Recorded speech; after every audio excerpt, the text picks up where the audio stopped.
Shenandoah Festival princesses for this year's parade. If that happens, Gloria will be really famous around here, just from sitting and smiling, waving that cupped hand homecoming queen salute, and floating down Washington Street on a cart decorated with sheets of plastic flowers. I can hear all the church ladies. When those Hollywood scouts see her in the parade, they'll snap Gloria up. She's going places for sure.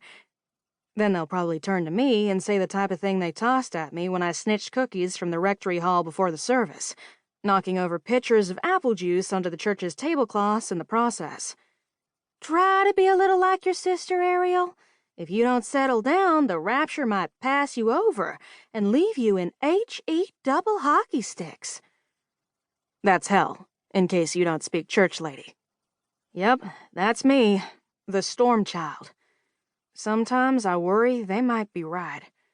When squalls roar up, spilling zigzag blue-black shadows across our pastures, ripping up trees and toppling them onto power lines to make sparks fly, it does seem like the devil is trying to take over God's good work. And I kinda like listening to the winds and watching lightning crackle across the horizon like gigantic electrified snakes. But here's the honest truth. I like the afterward just as much. I love that miracle when a peephole of sunlight breaks through all those angry clouds and then spreads slowly, dissolving the dark into a luminous, heavenly blue.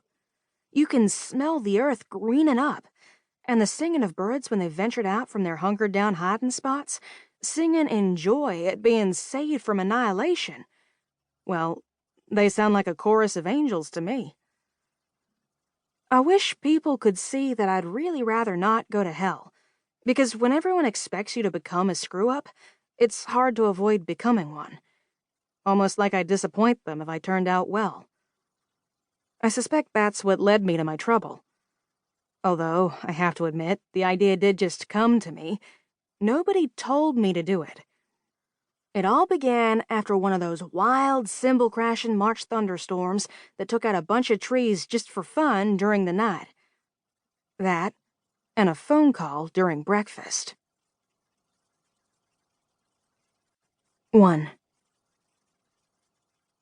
My apple strudel Pop-Tart had just jumped out of the toaster when Gloria's phone danced with Taylor Swift's Shake It Off.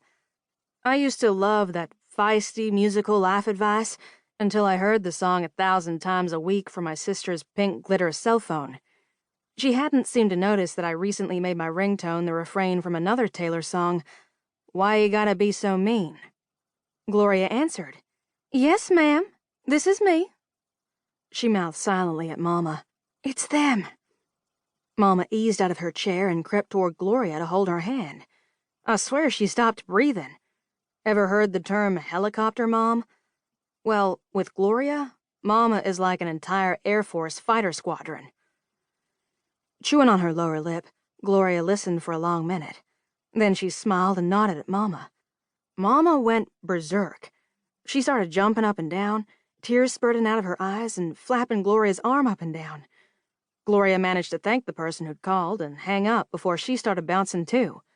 Around the kitchen they hippity-hopped, squealing. No thuds, no lurching, that perfect spinning-top gyration that only ballerinas and pretty girls can pull off. And they are pretty, those two. Traffic-stopping beautiful. They both have turquoise blue eyes, pronounced apple-round high cheekbones, and honey-colored hair that curls gently to frame their faces. They even stand at the same height, petite and slender, just the right size to tuck up under a man's arm. Like twins, born 25 years apart, I swear. My hair, on the other hand, is frizzled and mud-colored, my eyes murky hazel, my nose long, my face thin and ending in a chin that juts out like I'm looking for a fight. I am gawky and gangly, a head taller than all my 8th-grade classmates, no matter how much I slouched to hide it. I figure the night I was born, the lightning scared the bejeebus out of my mother and the family beauty out of me. What's going on? I asked. They stopped and looked at me like I was an idiot. They do that a lot. I have to admit, the insult of their acting like I'm dumb as a slug has lately been